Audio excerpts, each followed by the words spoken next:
What's up, y'all? What's up? It is definitely your girl Chastity, the CEO of ChatZ with Chaz, y'all, and we are back with another episode. Yesterday has been changed. We skipped it to Tuesday to make sure that our guest was accommodated correctly. So definitely appreciate our guest, Miss Candace, for that. You guys already know. Make sure y'all like, share, and comment this video. This video is being aired on YouTube, so make sure y'all go check out my YouTube channel. She's here to give us some thoughts, some tips, some great ideas for us as business owners, as humans, just literally giving us life examples of stuff that we need to know just in general. So I'm gonna let y'all tune in right quick. I gotta find a song for y'all because I did not have a song prepared for y'all today. I'm gonna find a song for y'all right quick so we can jam as we come in. As y'all already know, make sure y'all like, share, and comment this video, and we'll definitely get to what we need to get to. So let me find a song for y'all.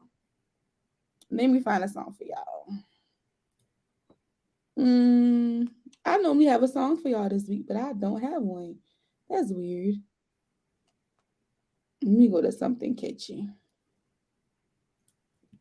And hey, Jakira, how are you? Make sure y'all comment so we can know that y'all are in here.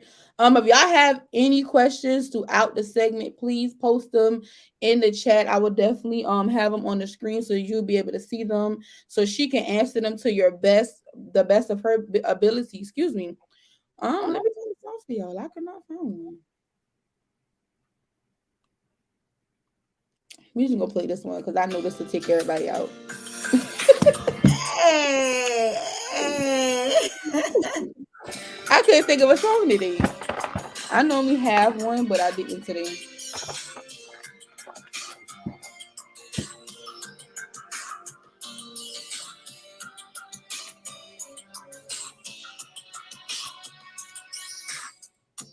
Last night I saw you standing, and I started pretending. I knew you knew me too.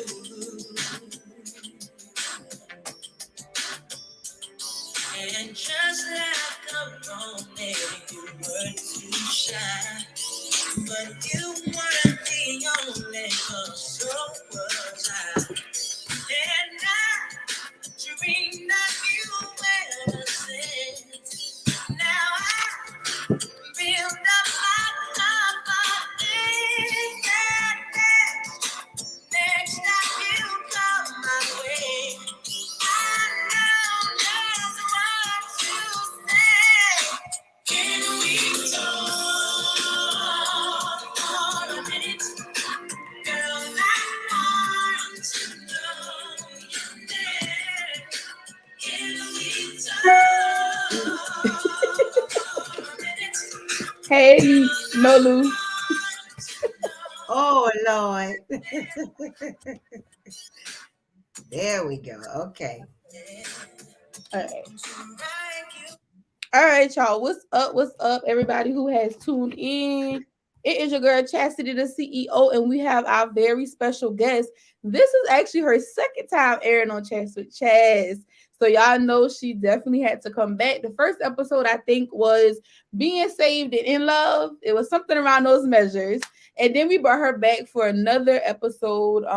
Also financial guru stuff. For those of you who need it, y'all definitely make sure y'all tune in, y'all share it, tell a friend the tips that she did share with you guys. Again, if y'all don't know, please like, share, and comment this video. Like our Facebook page at ChatZ with Chaz. We also have a YouTube channel at ChatZ with Chaz, and this is being aired on our YouTube channel. So if y'all want to go back and relook at this segment or share the link, whatever you need to do, make sure y'all check that out.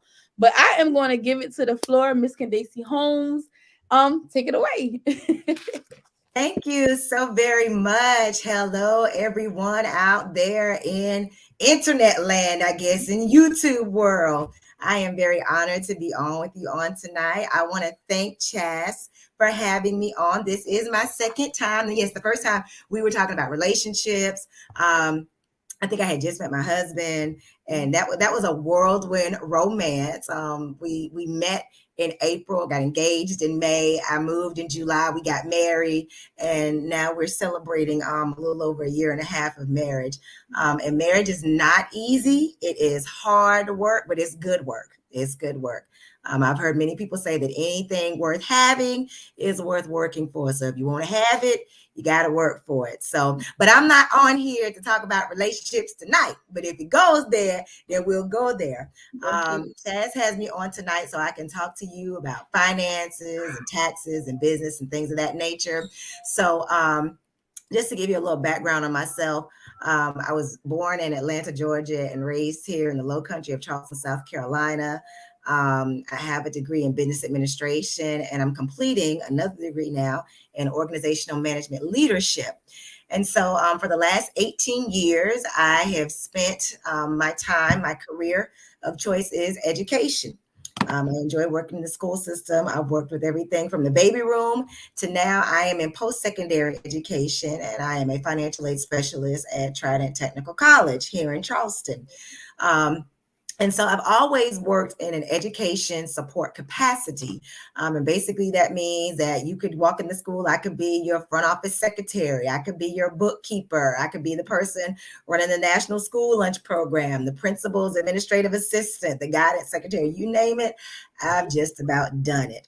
But about 23 years ago, I was a single mom, had gone through a divorce, and I was working for a company here in Charleston that did tax resolution. And so I got into helping taxpayers resolve their liabilities and their debts with the Internal Revenue Service and the state departments of revenue.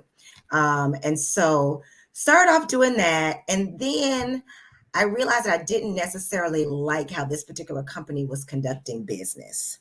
As the old folks say, they were getting a little too big for their britches. And it compromised my morals and what I thought to be ethically right. But I wanted to stay in the industry. It was a comfort thing. You know, I was in my 20s. I had mouths to feed. And so I wanted to stay in something that was familiar to me. And so moved on to a smaller company. I actually worked for a minority-owned CPA firm, and it was there that I started getting into preparing taxes. And so I started preparing taxes, personal, small business, and every tax season, I've always been in a position where I was able to work in somebody's office preparing taxes. Mostly small businesses is what I prefer. The H&R Blocks and the Jackson Hewitts and things of that nature. I have worked for them before, Liberty Tax, but I prefer like the small businesses owned by either minorities or women. And so last year, living in Montgomery, around November, December, I start looking for tax offices that need a tax professional. And so I found an office, a young lady that I was going to work with, and tax offices usually pay you either hourly or they pay you hourly plus a portion of the fee for the taxes that you prepare, or they pay you strictly for the taxes that you prepare. And so this particular young lady was going to pay me hourly, and then we were going to split the return. And so I went in one day, and of course, I didn't have a clientele there. So I was going to have to build my clientele. And I'm not going to lie, I just wasn't in that mind frame where I wanted to do that. And I came home and I thought about it, and I'm like, Candace, you've been doing this for 23 years.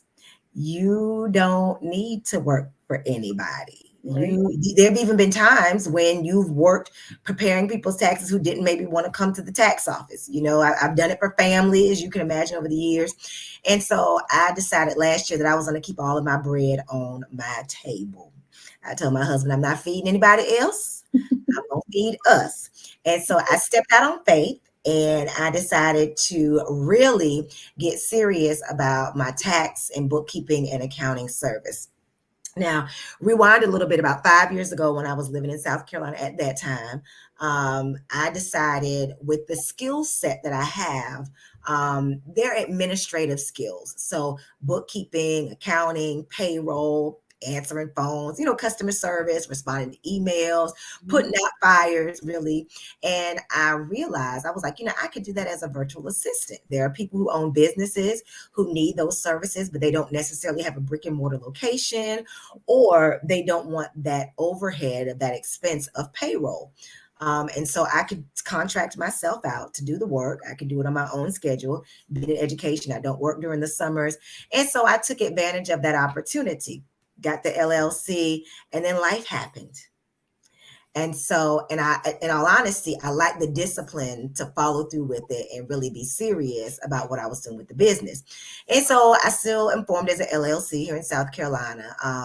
But once again, I knew that once I got into doing taxes, that I also wanted to get serious with providing monthly bookkeeping and accounting services and other virtual assistant services. And so that's where we are now. So, moved from Montgomery, Alabama, back to Charleston, South Carolina, which is home for me.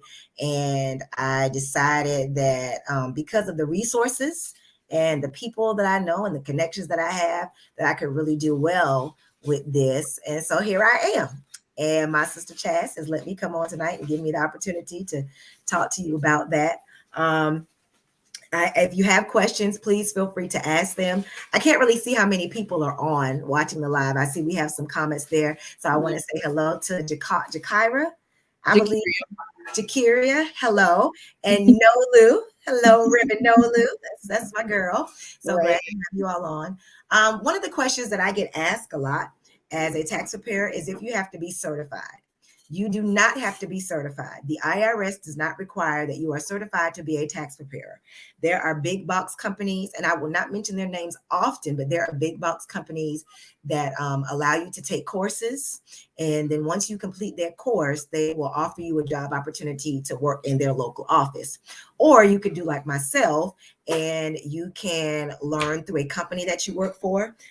Because my degree is in business administration, at one point in time, I had to take an actual finance class. And so, yes, I do know how to prepare a tax return by hand. There are actual formulas that if you go on the IRS website, there are the resources there for every form that you fill out in respect to the IRS. There is also a instruction worksheet to go along with it. But fortunately, modern technology means that I do not have to do that. So it's data entry. So, but you do not have to be certified.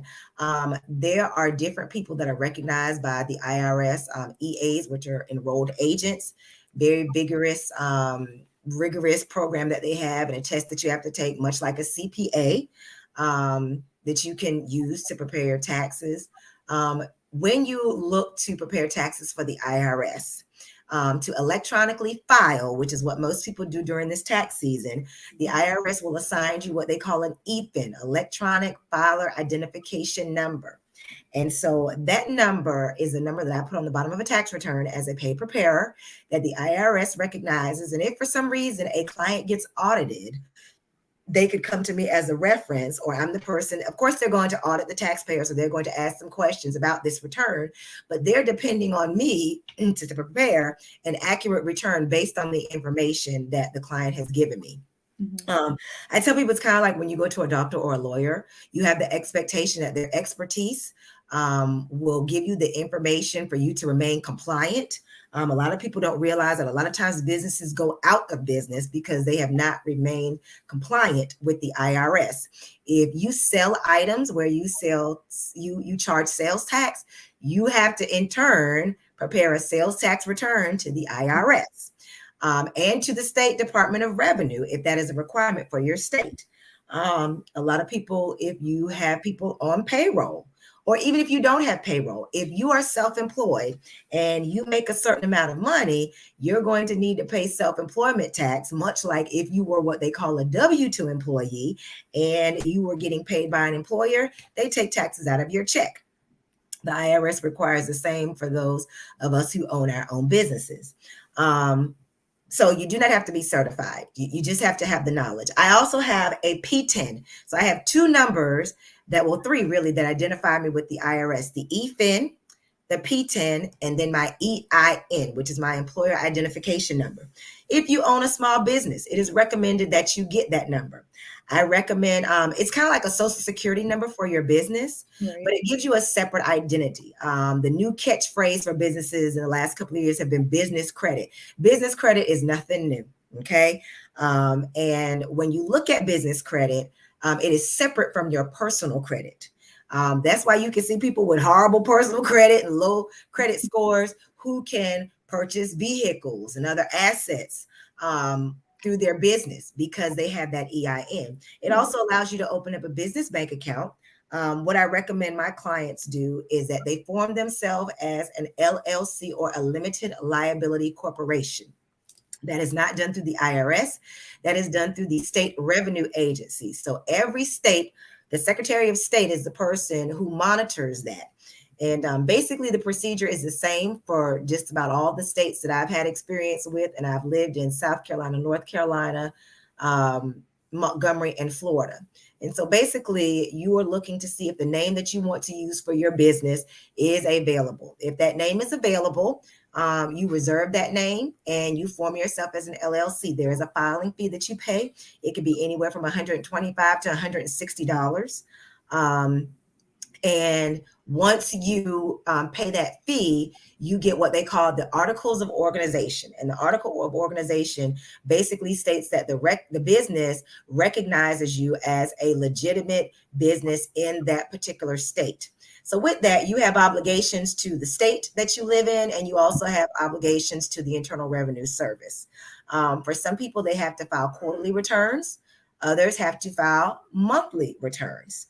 But everyone has to file a return once a year, and this is tax season. Tax season usually runs from January 15th to approximately April 15th.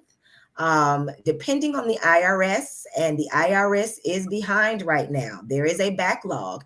They are still, filing and reviewing 19 and 20 returns. They're experiencing the same problem that all businesses in America are experiencing right now. They just do not have enough people to handle the caseload. And so you file your tax return. If for some reason you cannot file the return by the 15th of April, you can file an extension. The extension gives you 3 months, which is roughly, I believe, May, June, July 15th. And if for some reason you cannot get your return prepared by then, it gives you another extension of October 15th. Now, usually people that file an extension are people that have a liability. And so when you file that extension, they request that you send some type of payment to them so that, and it's an estimate, so that they can start collecting that money. A lot of the larger businesses and even some of the small companies that I've worked for, they offer refund anticipation loans, or RAL. That is not something that I offer with my services. There's a lot of liability in that. There's a level of insurance that you have to maintain because it is literally what it says. It is a loan. So they are basically advancing you the money based on the numbers that you have provided me that I have used to prepare your return. And the IRS says, yes, we're good for the money. But if for some reason it's not, somebody's on the hook for that money.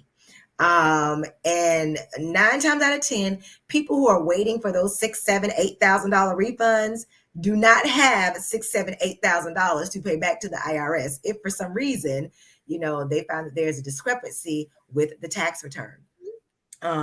You can go years without filing your tax returns. I do not recommend it because even though you are not filing your tax return, oh yes, I had a client one time that had not filed a tax return since 1977. And at the time I was in my 20s, I said, sir, you have been non-compliant almost longer than I have been living. Yes. And so, but just because he was not filing does not mean that the IRS is not racking up a debt, because your employer provides what they paid to you to the IRS. And so you get a W-2 and the IRS gets paperwork from your employer saying, this is what we paid Candace Holmes for the last year. So she should file a tax return based on these numbers. But people who do not do that think they can get away with it, and they always catch up with you. Uncle Sam is one relative I do not play with. I tell people, do not try your luck with that relative. He is not nice. You can request what they call there are a couple of things when you're looking at an IRS debt. And let me say this. There are a couple of things that the laws have in place to help people and protect them when they have gotten trouble with their credit. They can't pay their bills. One of the most, you have debt consolidations, but you also have bankruptcy. There are 3 debts that do not get discharged in a bankruptcy. Do you know what they might be, Chastity? No, I don't. Okay. One is child support. They do not discharge child support in a bankruptcy. They may cut you some slack, offer you a discount, but you're going to pay some of that child support. Student loans do not get discharged in bankruptcy. You will still be on the hook for that money. They cannot even be included in your debt because you have to pay that money back. The other one is tax debt. They, once again, like the child support, those two, they may cut you some slack, but you're going to pay them. Those are government secured debts. Even with the child support, you pay the child support to, for South Carolina, it's the Department of Social Services. The Department of Social Services is a governmental agency. State of South Carolina, they want their money. Hold on. Yes, Because ma'am. I don't think it's letting me. Hold on. Okay, so what I'm gonna do real quick, I'm gonna end this live and go right back. For Okay. some reason, I guess because I didn't put I don't own copyrights to the music. I just put I don't own copyrights, and I Uh-huh. don't think I was supposed to do music, and that's another thing. So it cut the video, so nobody can get on. So I've been like, why we been at 0 for the longest, and they sending me the screen. So hold on, No problem. I'm too mad. We did all of that. I was like, what's going on? And everybody could see me. Girl, we just do it all over again.